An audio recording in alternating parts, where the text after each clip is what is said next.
Saudi আরবের খাবার মূলত সুগন্ধি বাসমতি চাল, মেষ বা মুরগির মাংস, খেজুর, দুগ্ধজাত পণ্য এবং সুগন্ধি মশলার যেমন এলাচ, দারুচিনি, জাফরানের সংমিশ্রণ। জাতীয় খাবার কাবসা বা খ্যাবসা এবং মাছবুস অত্যন্ত জনপ্রিয়। এছাড়াও মান্দি, মুতাব্বাক, ফালাফেল, হুম্মাস এবং খেজুরের বিভিন্ন মিষ্টি পদ তাদের ঐতিহ্যবাহী রন্ধনশিল্পের প্রধান অংশ।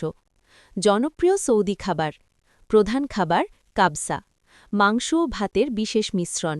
মান্দি, মাটি চুল্লিতে রান্না করা মাংস ও ভাত। স্যালিগ, দুধ দিয়ে রান্না করা ভাতের খিচুড়ি। মাছবিস, স্ট্রিট ফুড ও স্ন্যাক্স। মুতাব্বাক, ডিম মাংসের পুরভরা পরোটা।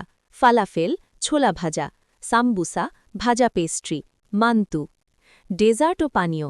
কুনাফা, খেজুরের পিঠা, আরবি কফি, লেবু ও পুদিনার শরবত। সৌদি আরবের খাবারে খুব বেশি ঝাল থাকে না, তবে সুগন্ধি মশলার ব্যবহার প্রচুর। ভাতের পাশাপাশি গমের রুটি এবং দই তাদের দৈনন্দিন খাবারের অংশ।